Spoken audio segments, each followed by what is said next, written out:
बिस्मिल्लाहिर्रहमानिर्रहीम। कैसे हैं आप सब? चलें आज हम डिस्कस करते हैं कि जब हाउस जॉब हो जाए तो आगे क्या करना चाहिए, हमारे पास क्या ऑप्शंस है। क्योंकि जब हमने हाउस जॉब कंप्लीट की तो मुख्तलिफ जगहों पे ढूंढते फिरते थे कि क्या क्या ऑप्शंस हैं और उनमें हम कैसे जा सकते हैं। Firstly you need to choose कि आप कहाँ रहना चाहते हैं, अदर इट इज़ पाकिस्तान या आप अब्रॉड जाना चाहते हैं। अगर आप अब्रॉड जाना चाहते हैं तो फिर हमारे पास 3-4 ऑप्शंस आ जाती हैं। एक है कि आप अमेरिका जाना चाहें, दूसरा यूके की तरफ और तीसरा है कि आप मालदीव्स या आयरलैंड या इस किस्म के छोटे कुछ ममालिक हैं और कुछ जज़ीरे हैं जहाँ पे ये चीज़ हो सकती है कि आप बाहर जाके प्रैक्टिस करें, तनख्वाह उसमें लाखों में होती है। अच्छा, अब इसी से स्टार्ट करते हैं कि इसमें अगरचे तनख्वाह तो बहुत अच्छी होती है, आप जाते ही एक एग्ज़ाम होता है, ऑनलाइन इसकी काफ़ी ऑप्शंस आती हैं, मुख्तलिफ जो हैं एजेंट्स वो आपका राब्ता करवा देते हैं और सिंपल आप जो है इंग्लिश का कोई भी एग्ज़ाम ओईटी या आइल्स वगैरह डिपेंडिंग ऑन कि आप किस जगह पे जाना चाह रहे हैं, आयरलैंड का ज़्यादा कॉमन है। तो उसके बाद एक ऑनलाइन एग्ज़ाम है जो एमसीक्यू बेसिक मोस्टली होता है, वो देते हैं और आपको वहाँ की प्रैक्टिस की जो है ना मिल जाता है लाइसेंस। वहाँ चल के आप चाहे सालों साल वहाँ प्रैक्टिस कर सकते हैं, पर most of the time the इसका नुकसान ये होता है कि वहाँ पे आप स्पेशलाइजेशन नहीं कर सकते। लेकिन बाज़ एक दफ़ा हमारे कोलीग बता रहे थे कि अगर आप किसी ऐसे जो आइलैंड पे लें जो करीब ही है किसी जो है अच्छे मुल्क के, तो आप फिर वहाँ से आहिस्ता आहिस्ता ख़ुद को उधर शिफ्ट करके तो उधर बाद में स्पेशलाइजेशन कर सकते हैं, क्योंकि आपने इतने अरसे में इतना कमा लिया होगा। तो वो फिर एक दूर की चीज़ आ जाती है। अब अगर आएँ हम सब सिंपल अपने अमेरिका पे, तो यूएसएमएलई को सब जानते होते हैं, क्योंकि थर्ड ईयर में इसका पार्ट 1 देना होता है, उससे पहले आपने आइल्स देना होता है, जो कि ये ज़ाहिर करता है कि आपको इंग्लिश पे कितनी ग्रिप है, आप उसकी प्रोनंसिएशन कैसी है, तलफ़्फ़ुज़ कैसा है, आप समझ कैसे सकते हैं और रिस्पॉन्ड कैसे कर सकते हैं। सेकेंडली इसका पार्ट 1 आपने थर्ड ईयर में दिया, जिसमें सारे बेसिक जो हैं चैप्टर्स आते हैं, पैथोलॉजी, फार्माकोलॉजी, एनाटॉमी और ये सब एग्ज़ाम्स। इसमें पैथो का भी फोर्थ ईयर का भी कुछ पार्ट होता है, पर क्योंकि ज़्यादातर हमने बेसिक पढ़ ली होती हैं तो वो थोड़े से कुछ चैप्टर्स को पढ़ना ज़्यादा मुश्किल नहीं होता, तो वो इजीली थर्ड ईयर के बाद कभी भी या फोर्थ ईयर में दिया जा सकता है। जबकि जो पार्ट 2 है उसमें मेडिसिन, सर्जरी, गायनी, पीड्स इस किस्म की चीज़ें भी, क्लिनिकल चीज़ें ज़्यादा आती हैं, तो वो फाइनल ईयर से पहले नहीं दिया जा सकता। लेकिन कुछ लोग उल्टा भी करते हैं कि फाइनल ईयर में उनका प्लान बने तो फाइनल ईयर के फ़ौरन बाद पार्ट 2 दे दिया और उसके बाद में जब उनको फ्री टाइम मिला हाउस जॉब के बाद तो वो पार्ट 1 उसके बाद देते हैं। इसमें एक चीज़ एज ये आता है कि कुछ लोग ना जैसे फाइनल ईयर में जब छुट्टियां होती हैं एग्ज़ाम के बाद या फोर्थ ईयर के बाद छुट्टियां, तो उसमें रेजिडेंसी के लिए अप्लाई कर लेते हैं कि किसी वहाँ अमेरिका में ही जाके कहीं इंटर्नशिप कर ली अच्छे हॉस्पिटल में। उससे क्या होगा कि उनमें एक एक्सपीरियंस का सर्टिफिकेट ऐड हो जाएगा, तो रेजिडेंसी जो है उनको मिलने के जल्दी में रेजिडेंसी मैच जल्दी हो जाती है, तो वो जल्दी आगे प्रोग्रेस कर सकते हैं। पर इस सारे प्रोसीजर में थोड़ा लंबा अरसा लगता है, आपके पासपोर्ट के इश्यूज़ भी बन सकते हैं, कोई भी इश्यूज़ बन सकते हैं, तो आपके पास एक तो अच्छी दौलत होनी चाहिए और दूसरा अच्छा स्टैमिना होना चाहिए। लेकिन अगर आप ये सारा कर लेते हैं तो उसके बाद की ज़िंदगी अच्छी होती है, क्योंकि वहाँ पे स्पेशलाइज़ेशन की और आगे कमाने की अच्छी ऑप्शंस होती हैं। पर रिसेंटली कुछ जो कुछ सीनियर्स वहाँ पे हैं उनका ये कहना है कि चूँकि वहाँ की लाइफ़ इतनी एक्सपेंसिव है, तो एक तरह से आपकी जो है ज़िंदगी के जितने आपने खर्च किया उससे ज़्यादा जो है आप जितना कमाते हैं उससे ज़्यादा खर्च भी हो जाता है, तो ओवरऑल नेट प्रॉफ़िट आपका सेम रहता है। पर शायद ज़िंदगी आगे बढ़े तो काफ़ी सालों बाद वो इतने माहिर हो जाते हैं कि उन्हें कुछ ना करना पड़े इतना ज़्यादा। अब जो यूके की ऑप्शंस हैं, हम ज़्यादा जानते हैं बस प्लैब को। प्लैब क्या है कि उसमें ओईटी एग्ज़ाम दिया, उसके बाद आपने पार्ट 1 एग्ज़ाम दिया। ये एमसीक्यू का होता है ऑनलाइन, पर इसकी सीट्स बहुत कम होती हैं और जैसे ही वो सीट्स अनाउंस होती हैं जो कि पाकिस्तान की कम है, तो उसके कहते हैं कि कोई 10 सेकंड्स के अंदर ही या मुश्किल से 5 मिनट के अंदर ही सारी सीट्स ऑक्यूपाई हो जाती हैं। तो आपको फ़ौरन ही उसमें अप्लाई करना पड़ता है। अगर आप उसमें सीट नहीं ले सके तो आप किसी और मुल्क में जैसे इंडिया जाके या किसी बाहर के मुल्क जाके भी पार्ट 1 को दे सकते हैं, क्योंकि वहाँ की अगर सीट की ऑप्शन वहाँ कोई सीट फ्री है तो फिर। दूसरा इसका जो पार्ट 2 एग्ज़ाम है वो क्लिनिकल है, ये आपको यूके में जाके ही देना पड़ता है। इसके बाद आप जिस तरह से यहाँ पे आपका एमबीबीएस हो गया है, वैसे आपका यूके में एमबीबीएस हो गया है। तो अब वहाँ जाके आप एज़ जीपी प्रैक्टिस कर सकते हैं कहीं भी, पर रेज़िडेंसी डायरेक्ट नहीं मिलती वहाँ पे। फिर आपको कुछ अर्सा 1-2 साल यूके में कहीं भी आपने आम जॉब करनी है। जब आपका वहाँ पे हो जाएगा तो उसके बाद आपकी रेज़िडेंसी मैच होगी और फिर ये। तो overall this too is a longer road, but you have to do that. तो शुरू में ज़िंदगी मुश्किल होगी, आपके पास अच्छा जो है पैसे होने चाहिए इसको करने के लिए, लेकिन आगे चल के कुछ अच्छे की उम्मीद है।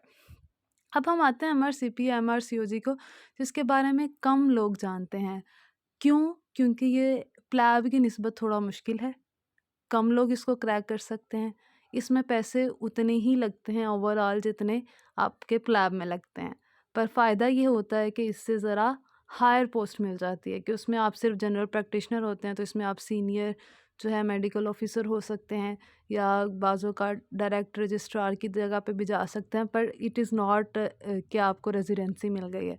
रेज़िडेंसी आपको फिर भी 2 साल वहाँ पे जाके करना ही पड़ता है, लेकिन आपको थोड़ी हायर पोस्ट पे जो है वहाँ पे जॉब कर सकते हैं। इसका जो पेपर 1 है, उसकी जो लागत है 608 पाउंड, फिर पेपर 2 है उसमें भी इतने ही जो पैसे लग जाते हैं। पेपर 3 जो है वो क्लिनिकल है, जिसे बेसिक एग्ज़ाम भी कहते हैं। इसमें इसकी जो आपको रकम चाहिए वो 1202 पाउंड्स है। तो जैसे-जैसे करेंसी फ्लक्चुएट कर रही है, जैसे यूएसएमएलए के एक्सपेंसेस चेंज हो रहे हैं, ऐसे ही आपके जो एमआरसीपी है, एमआरसीओजी है, उसके एक्सपेंसेस जो है चेंज होते हैं। अब इसमें एक चीज़ क्लियर कि MRCP is for medicine and MRCOG is for gynae. इसी तरह से मतलब उन्होंने ये एब्रिविएशन चेंज करके जो है स्पेशलिटी सर्जरी का अलहदा, मेडिसिन का अलहदा और गायनी का अलहदा कर दिया। इसके लिए भी वही सिंपल ओईटी एग्ज़ाम। अच्छा, OET exam is comparatively easier as compare to IELTS, जो कि आपने यूएसएमएलए के लिए देना होता है। अच्छा, इसके लिए भी आपको जो है ग्रेजुएशन के बाद 6 से 12 माह वर्क कहीं प्रैक्टिकली करना पड़ता है, और उसके बाद कोई ऐसा आपके पास सीनियर होना चाहिए जो रेफ़रेंस दे, यानी कि जिसने एमआरसीपी या एफआरसीपी करके कंसल्टेंट लगा हो और जो आपके डॉक्यूमेंट्स पे साइन कर दे कि हाँ भाई इसने किया है और अच्छी जगह से किया है। ये आप जो वर्क फील्ड है वो आप बीएचयू नहीं काउंट हो सकता, लेकिन गवर्नमेंट या प्राइवेट कोई बड़े लेवल का जो इंस्टीट्यूट है ना, वो इसको काउंट कर सकें, उसको सँभाल सकें। नेक्स्ट हमारे पास आता है कि पाकिस्तान में अब अगर मतलब कोई चाह रहा है कि उसके पास इतने एक्सपेंसेस नहीं है या वो नहीं उसको कंटिन्यू कर सकता, तो पाकिस्तान में मेरे पास क्या ऑप्शंस हैं। या आपकी फैमिली इधर है और आप नहीं बाहर जाके सेटल होना चाह रहे, या आप पहले यहाँ पे कंसल्टेंट बनना चाह रहे हैं फिर हायर डिग्री के लिए बाहर जाना चाह रहे हैं, ठीक है। उसमें हमारे पास एक ऑप्शन जो सब जानते हैं, but this is not the only option, जिसे हम कहते हैं कि एफसीपीएस एग्ज़ाम। ये आप हाउस जॉब के बाद कभी भी दे सकते हैं। इसमें मुख्तलिफ़ कैटेगरीज़ हैं, आप अपनी स्पेशलिटी चूज़ करते हैं कि मैं मेडिसिन का करना है, गायनी का देना है, आपने सर्जरी का देना है या किस चीज़ का देना है। इसके एमसीक्यूज़ होते हैं, जिसका एक एमसीक्यू पूल होता है, जैसे एसके सीरीज़ होती है, रफ़ीउल्लाह एमसीक्यू सीरीज़ है। आप मुख्तलिफ़ ऑप्शन से मिल जाएँगे, इसकी हम गाइडेंस का एक अलग वीडियो बना लेंगे इंशाल्लाह। जब आप ये पार्ट अपना एग्ज़ाम देते हैं, इसका पेपर 1 की बात कर रहे हैं अभी। उसके अलावा आपके जो हाउस जॉब के मार्क्स, आपके एमबीबीएस के मार्क्स काउंट होते हैं, आपने एक्सपीरियंस जहाँ पे जॉब किया उसके काउंट होते हैं, और फिर इन सब को मिला के आपको इंडक्शन मिलती है, और रिसर्च के मार्क्स भी, उनको मिला के आपको इंडक्शन मिलती है, जो कि कहीं भी हो सकती है। आपने आई में दिया है तो आई में, ईएनटी में दिया है एफसीपीएस तो ईएनटी में, उस तरह से उसके मुताबिक। और जो इसका एग्ज़ाम 2 है, वो आप जब स्पेशलाइजेशन कर रहे हैं इसके एंड के करीब या दरमियान में, या इसको ख़त्म करने के बाद दे सकते हैं। पर इसमें ये अच्छी चीज़ है कि आप जो है जल्दी, आपका एफसीपीएस कंप्लीट होते ही जल्दी आपको जॉब मिल जाती होती है, और इसकी सबसे ज़्यादा वैल्यू है पाकिस्तान में as compare to any other exam. इसकी पर एग्ज़ाम फ़ी 15,000 होती है। सीपीएसपी की वेबसाइट पर डायरेक्ट आप इसको अप्लाई कर सकते हैं। सेकंड ऑप्शन जो आजकल काफ़ी कॉमन है, वो है एमडीएमएस। इसका फ़ायदा ये है कि इसके पर एग्ज़ाम फ़ीस सिर्फ 3000 है, तो आप मल्टीपल अटैम्प्ट कर सकते हैं। पर एफसीपीएस साल में 4 दफ़ा होता है, एमडीएमएस साल में 2 दफ़ा होता है। इसकी जो है फ़ीस तो कम है, और इसका पेपर भी कंपैरेटिवली ईज़ियर आता है, और इसका मेरिट भी कंपैरेटिवली कम है, क्योंकि ज़्यादातर लोग इस तरफ नहीं जाते, पर कहते हैं कि जहाँ फ़ायदे होते हैं वहाँ नुकसान भी होते हैं। इसमें नुकसान ये है कि आपको इंडक्शन तो मिल जाती है, पर इसका जो पार्ट 2 है वो कंपैरेटिवली टफ है और इसमें रिसर्च के जो हैं वो मार्क्स भी काफ़ी मैटर करते हैं। I know some of the people जिन्होंने जो है एमडीएमएस कर लिया हुआ है, पर उन्होंने साथ में एग्ज़ाम नहीं दिया, 3rd ईयर में नहीं दिया, फिर 4th ईयर के बाद नहीं दिया कि चलो फ़ारिग होके कर लेंगे, और अभी वो ऐसे ही जॉब ढूँढ रहे हैं क्योंकि वो एग्ज़ाम अभी भी उनका क्लियर नहीं हो पा रहा। क्योंकि कहा जाता है कि इसका पार्ट 2 का एग्ज़ाम कंपैरेटिवली मुश्किल है as compare to part 2 exam of FCPS. Second चीज़ जो है, इसका एक ही एग्ज़ाम होता है। मतलब like FCPS you don't apply for FCPS of eye और एफसीपीएस ऑफ सर्जरी और FCPS of gynae. This is a one paper for every speciality. और इसके बाद आपकी जब इंडक्शन होती है तो उसमें भी ऑप्शंस ऐसे ही आ रही होती हैं कि आपको उस जगह उस हॉस्पिटल में आई की रेजिडेंसी मिल सकती है, इस हॉस्पिटल में आपको जो है मेडिसिन की मिल सकती है, उस हॉस्पिटल में गायनी की मिल सकती है। तो आप खुद देखते हैं कि आपको क्या चीज़ सूट कर रही है और आप उसमें ले सकते हैं। तो it is comparatively easier route. आगे चल के थोड़ी-सी मुश्किल आती है, पर रेज़िडेंसी मिल जाना भी एक बहुत बड़ी नेमत है। तो यहाँ पे भी मिले तो फ़ौरन ले लेनी चाहिए, इंतज़ार नहीं करना चाहिए एफसीपीएस के पीछे। इसके बाद भी आप कंसल्टेंट हैं और आपको हर जगह पे वही लेवल मिलेगा आपकी जॉब का जो आम एफसीपीएस कंसल्टेंट का होता है, पर कुछ हॉस्पिटल्स थोड़ा प्रेफ़र करते हैं एफसीपीएस को, पर इतना कोई फ़र्क नहीं पड़ता है। It is equivalent to that. Third is MCPS. ये भी सीपीएसपी के अंडर ही है, पर जैसे कि एमडीएमएस और एफसीपीएस 4 साल के होते हैं, ये सिर्फ 2 साल का है। इसकी मुख्तलिफ हॉस्पिटल्स में ऑप्शन होती हैं। They give add like MCPS of gynae, MCPS of medicine, MCPS of radiology etcetera. अब आपने जब वो आती है सीट तो आप उसमें अप्लाई करते हैं।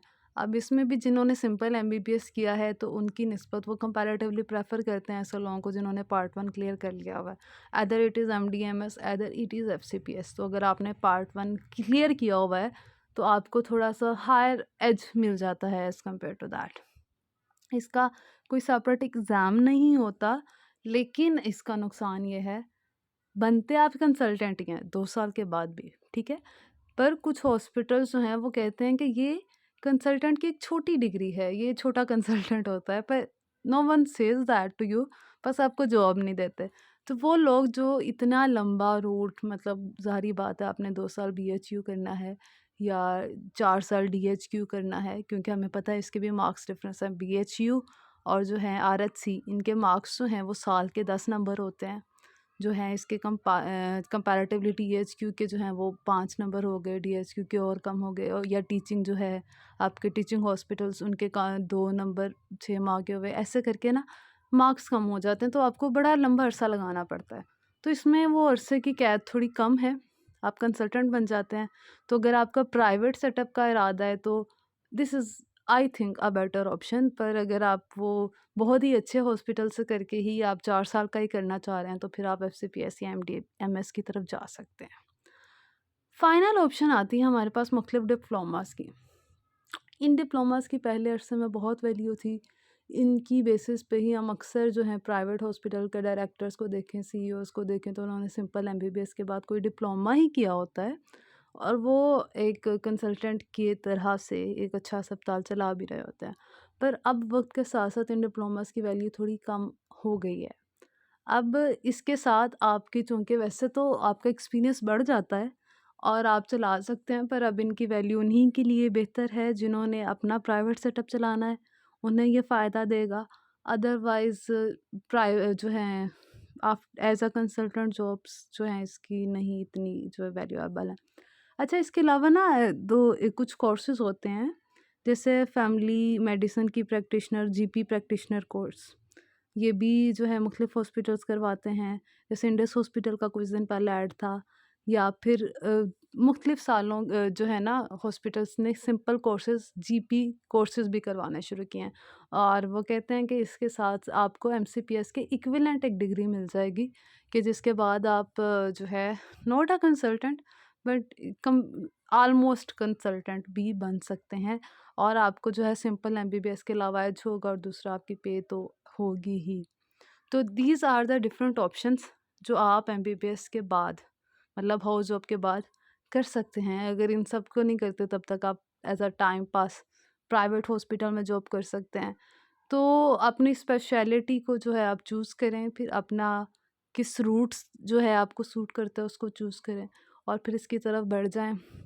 बाकी मैं इसके बारे में ज़्यादा नहीं कह सकती, पर सब यही कहते हैं कि अब पाकिस्तान में रहने का कोई इतना फ़ायदा नहीं है। But if you think you can just find peace here, then stay here.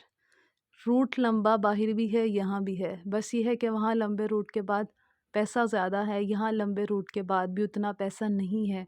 Even consultants find it difficult to find job here. But जब आप किसी चीज़ में एक्सेल करते हैं, आप किसी चीज़ में माहिर होते हैं, तो आपके लिए जॉब खुली ही खुली होती है। जो टॉप की सीट है वो हमेशा खाली होती है और टॉप का बंदा जो है, जो अपनी फ़ील्ड में माहिर हो, वो अपने आप को मना ही लेते हैं, चाहे वो एक छोटा क्लिनिक खोल के ही क्यों ना बैठे। पर सिंपल एमबीबीएस पे ना रहें, कुछ ना कुछ ज़रूर करें, पर जो भी करें उसको दिल से करें और उसमें ऐसे करें कि आपसे बेहतर कोई और ना कर सकता हो। अल्लाह ताला आपका हामी हो नासिर हो। अल्लाह हाफ़िज़।